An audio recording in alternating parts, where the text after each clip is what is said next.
Hello everyone, my name is Clentus and welcome to the Clan. So without further ado, let's get into this video. But before we get into the video, please, I beg you, please smash me the like button, guys, because it is working. We are now on 14,400. Less than 7 days, we hit 14,000. We are now at 14.4. So let's continue liking the videos, guys, and let's keep the goal of 1,000 likes per video. That's all that I ask you. All you do, it takes a millisecond to like the video and keep on watching. That's all that I ask of you. And I also want to welcome all the new clan members. You are now officially an honorable member of the clan and you are warmly welcome. I hope you are coming with 2 IQs so that you can rub them together so that you can spark and have a great intellectual conversation about the cases that I bring before you. So speaking of which, let's go to the High Court that is sitting in Palm Ridge regarding the alleged serial killer Mkhwanazi.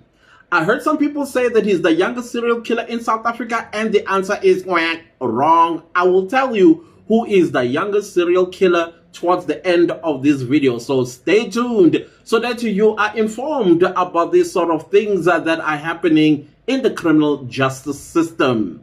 So I'm going to be reading my script about Mkhwanazi because I don't want to get some things wrong. I know that I was just looking around for the background and try and piece together this story so that it makes sense to you. There's a lot of information and I thought this thing started in late 2023. No, this whole matter goes far back as 2021. But most of the activities of killing happened in 2022.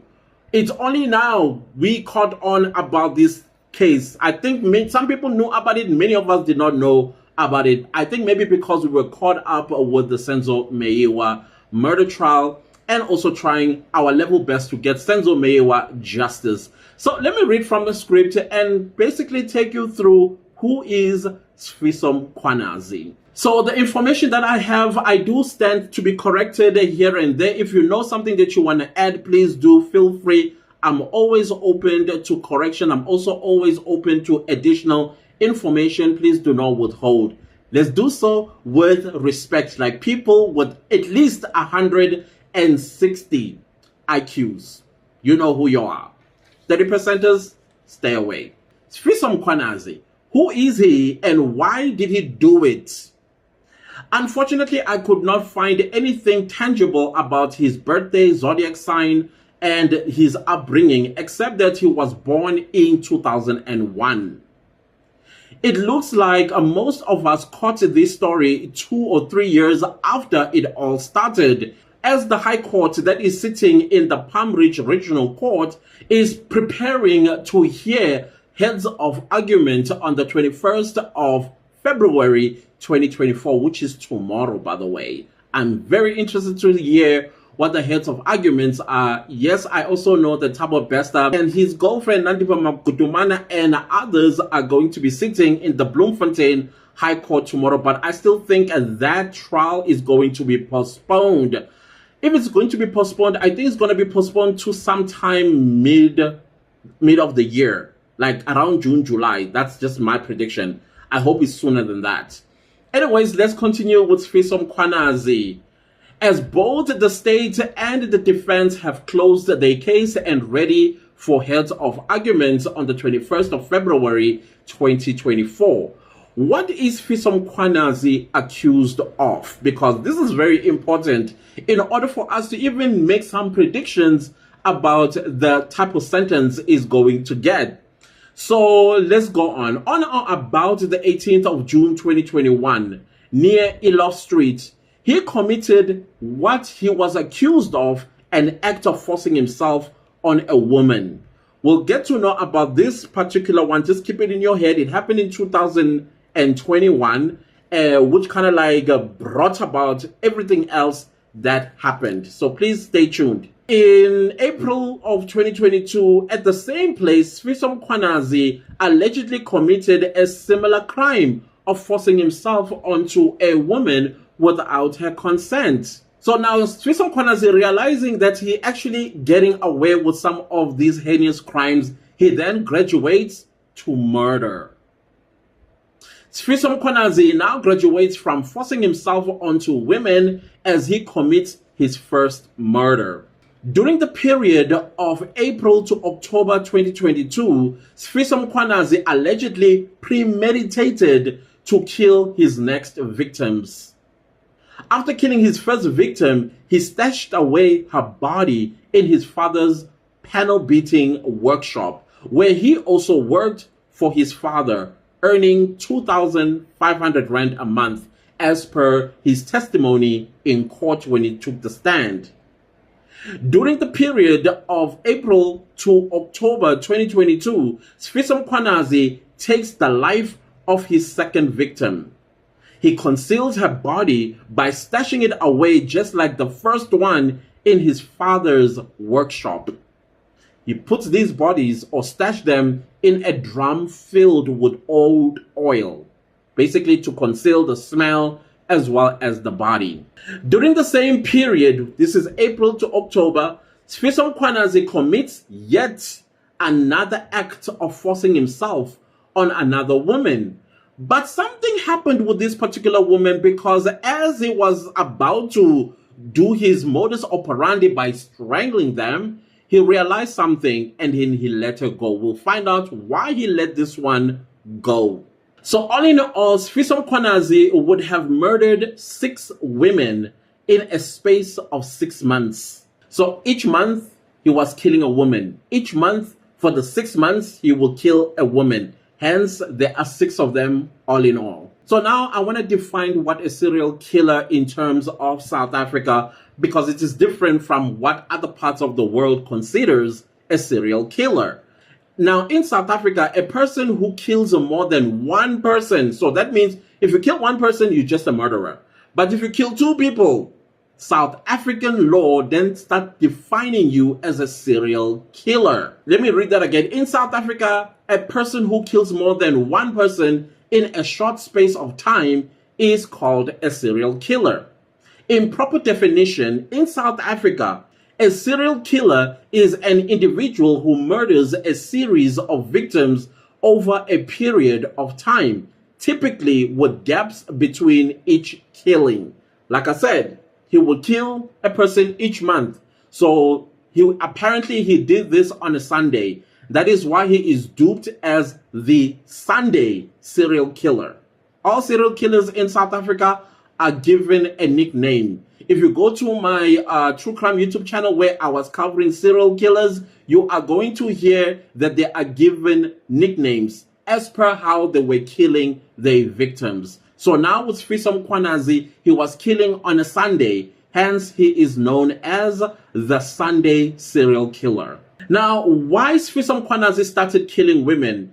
It is alleged that Mkhwanazi's #1 motive for committing these heinous murders was because of revenge. He was once accused of forcing himself onto a woman. He says he and her had agreed on a price for her services to satisfy him. After the deed, the woman decided to basically attempt to scam him by increasing the price.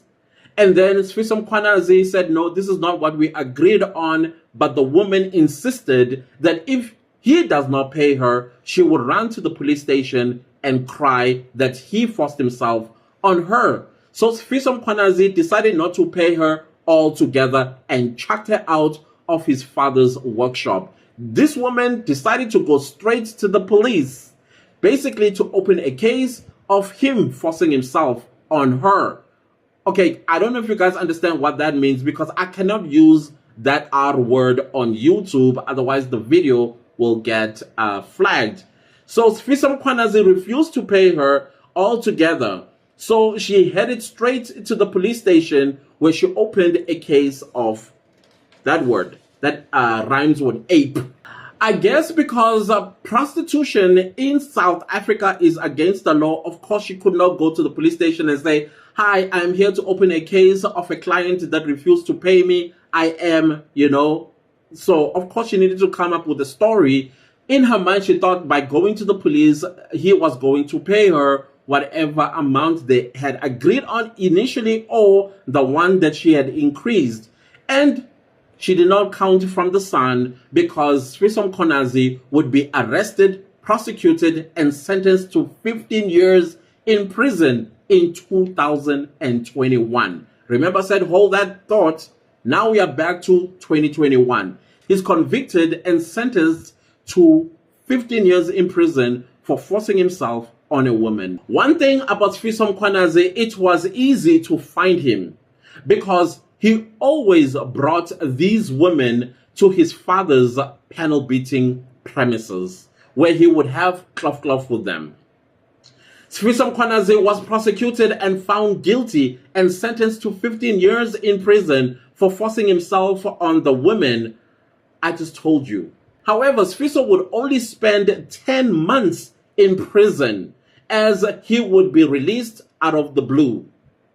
Turns out the woman developed a conscience and went and withdrew this case. And that is how he was released from prison. This woman did not know that her actions were going to unleash a monster on innocent women. Now, don't get me wrong, I'm not saying that it is because of this woman that Mkhwanazi became a serial killer. I think each one of us should take accountability for our actions. We shouldn't shift the blame onto anyone else, irrespective of what the person may have done to you, irrespective of how big or small what the next person did to you. The actions that you take, they are your decisions. So from the newspaper articles that I've read, the lady that got him convicted was a Zimbabwean lady, resulting with Mkhwanazi only murdering Zimbabwean ladies of the night. The reason why, remember I told you there's a lady that he also picked up, took her to his father's workshop, and then he forced himself onto her, and then he realized something about her, and then he let her go. This is why. The reason why one of the ladies of the night that he forced himself on got away with her life is because she was a South African citizen. 3 bodies that were identified by DNA were all from Zimbabwean ladies. 3 other bodies still unidentified. So during testimonies, Fiso in the beginning, he made a confession to his father when the bodies were discovered in those drums. So he basically told his father that, yeah, he's the one who's responsible with the killing of these women. But somehow the father changed his tune and said, no, something like that did not happen. But when Mkhwanazi was arrested by the police, the detective that was investigating this case, I think his name is Sergeant Bongani Mbonambi, says initially, Mkhwanazi did make a confession before the sergeant, and there he said, or he admitted to killing these women. I will further tell you why he did what he did. So during the detective's testimony in court, he said Fiso admitted that he killed 6 women, 5 of whom he strangled, and 1 he shot her dead in the head. However, Mkhwanazi refutes that the murders were premeditated. As a matter of fact, he pleaded not guilty to all charges. What were those charges? Interestingly, Mkhwanazi pleaded not guilty to 7 counts of forcing himself onto these women, 6 counts of murder, and 6 counts of defeating the ends of justice. Turns out that when the bodies were subsequently found in his father's workshop, his father had asked him if he had done this. Because Fiso is afraid of his father, he admitted to killing these women. However, during trial, Magistrate Musa ordered for a trial within a trial. Remember, the detective said there was a statement that was written by Mkhwanazi where he admitted to these crimes. And so the magistrate Musa decided, okay, we go to a trial within a trial to determine, as you guys already know, in a trial within a trial is to determine whether the confession was done freely, voluntary, and without undue influence, like we are learning in the Rata Mokgoatleng's courtroom, right? Now, these requirements are according to section 217, 218, and 219. Subsequent to Magistrate Musa admitting the confessions into evidence, and Sfiso's father had to take the stand and testify against his own son. Sfiso's father told the court that he had murdered those women because he admitted to him. Sfiso Mkhwanazi cried throughout his father's testimony on the stand. I'm not quite sure if he was crying because he felt betrayed by his father, or he was crying because he brought shame to his father's name. I have no idea. Apparently, Sfiso initially told the detective, a Sergeant Bongani Mbonambi, that being arrested and released for the first time. Now, this is now the reason he's giving as to why he was murdering Zimbabwean women, particularly ladies of the night. Sfiso Mkhwanazi allegedly initially told the detective, a Sergeant Bongani Mbonambi, that being arrested and released for the first case of forcing himself on a woman that got him convicted, which was opened against him in 2021. He made a statement in which he said he was furious after being falsely accused. So now that's where the whole revenge thing comes into the fore. Simply because in 2021, I think around that time he was 18 years old, a woman accused him. Remember the woman that he picked up from the street, took her to his father's workshop, and then after they done the deed, then the woman increased the price, and he said, no, we did not agree on this price. And as a result of that, the woman went to the police station and opened a case of him forcing himself onto her. Subsequently, this woman developed a conscience after Sfiso was convicted and sentenced to 15 years in prison for a crime now that this lady is saying he did not commit, and that is why he was released after serving only 10 months in prison. This is the reason why state believe that Sfiso Mkhwanazi, he knew what he was doing and that his murders were premeditated because of that motive. Now, I keep hearing people say that Sfiso Mkhwanazi is the youngest serial killer in South Africa, and that is not true. I would like to introduce to you a young man who is 17 years old when he started killing people, by the name of Cameron Wilson, South Africa's youngest serial killer. The youngest serial killer in South Africa is 17-year-old Cameron Wilson from the Cape Flats, Cape Town, in the Western Cape, South Africa. Here's his profile, as I had done a true crime story on Cameron Wilson in the Iron Bars. You should go and check that video. You'll be shocked the things that he did to people and how little he actually sees life. So Cameron Wilson was a reign of terror between the year 2014 and 2016. He was only 17 years old when he started murdering people. Now, let's start with his convictions. Okay? He was convicted in June of 2017 of 13 charges, 5 of murder, forcing himself on women, possession of unlicensed firearm and ammunition, assault, conspiracy to commit crimes and murder, 3 counts of attempted murder. So those are the charges that he was charged with. So here are the prison terms that Cameron Wilson received. At this point, he is now 20 years old. Of course, the killing had stopped when he turned about 19 years of age. So the prison terms were 15 years for murdering one person, 5 years for possession of unlicensed firearm and ammunition, 15 years for another murder of another person, 10 years for attempted murder and conspiracy to commit murder, 6 years for assault with intent to cause grievous bodily harm, and 10 years for yet another murder, and additional 71 years in prison. Cameron Wilson was the youngest first-time offender and son of a prominent 28 gangster, himself charged with 3 counts of murder. Now, one thing was quite interesting to watch Cameron Wilson's trial when he was read of all the charges and he was found guilty of all of them, and then the conviction that he got. Guess what he did when the gallery clapped hands? he also stood up and clapped hands. I was like, it goes to show that this young man was misled by somebody. Somebody played with his young mind. Yes, this one I can say something about because it was still young.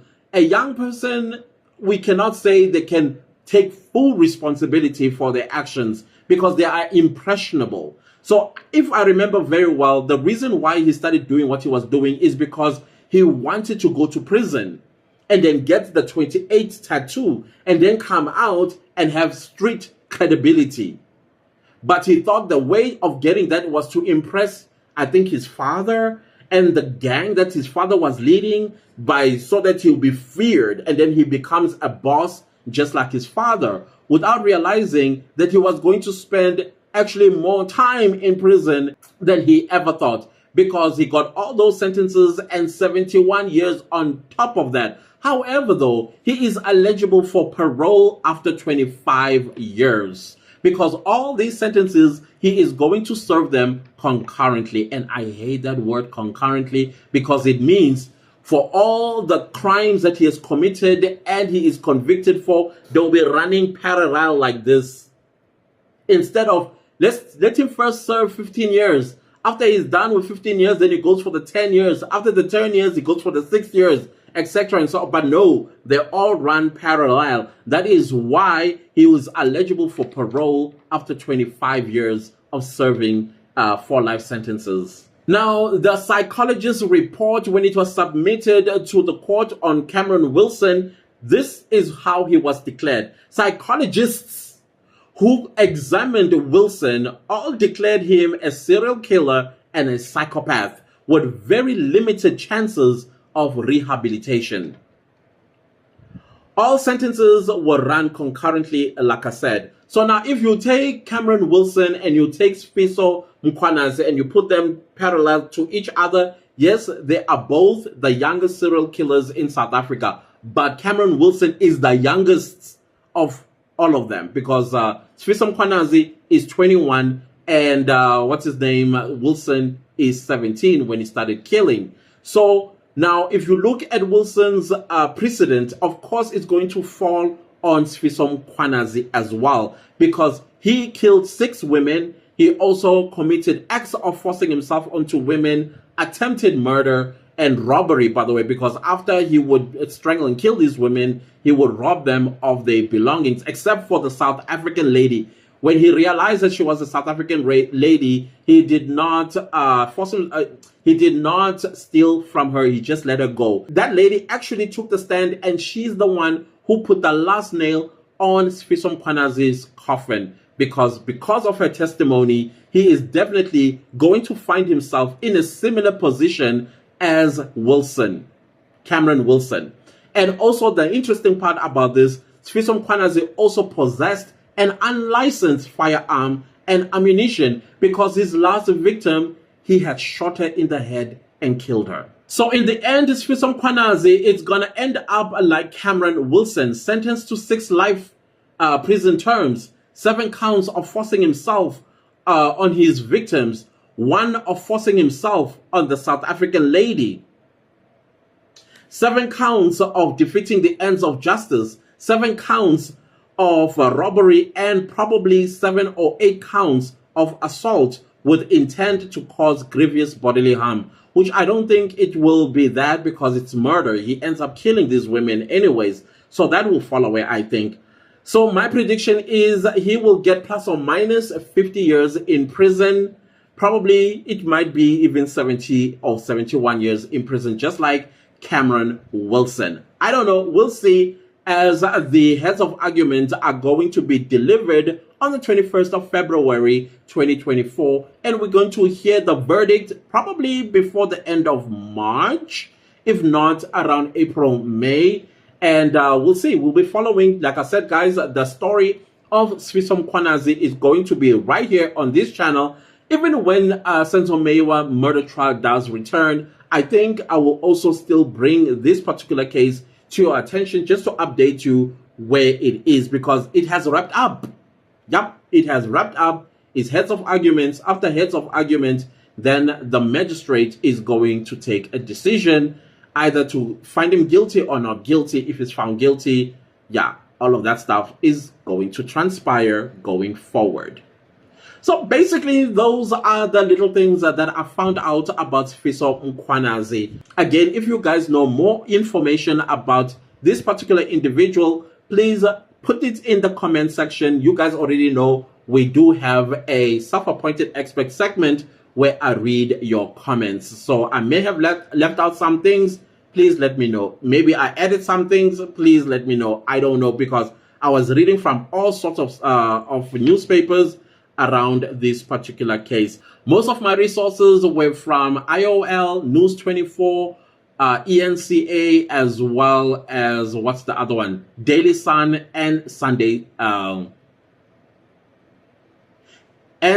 Sun. Those are the newspapers that I was reading regarding this matter. Anyways, guys, if you like the video, give it a like. If you didn't like the video, give it a like. Anyways, do subscribe to my YouTube channel, and don't forget to click the bell notification so that you get notified every time I upload a new video. Thank you so much to everybody that's super thanking the channel and supporting it financially. I highly appreciate you guys so very much. I think I'm catching a cold. My voice is just not projecting. Anyways, that's besides the point. Please leave me a comment down below and let me know, what do you think about Fiso Mkhwanazi? Is he a psychopath? I think he's a psychopath. And I think once he's convicted, the prison key needs to be thrown in a drum of acid so that he never gets out. Because psychopaths are not supposed to be roaming around society, especially when they are a danger to women. So that is just my thought. Please share this video far and wide, and I'll see you next time with a new video. Goodbye.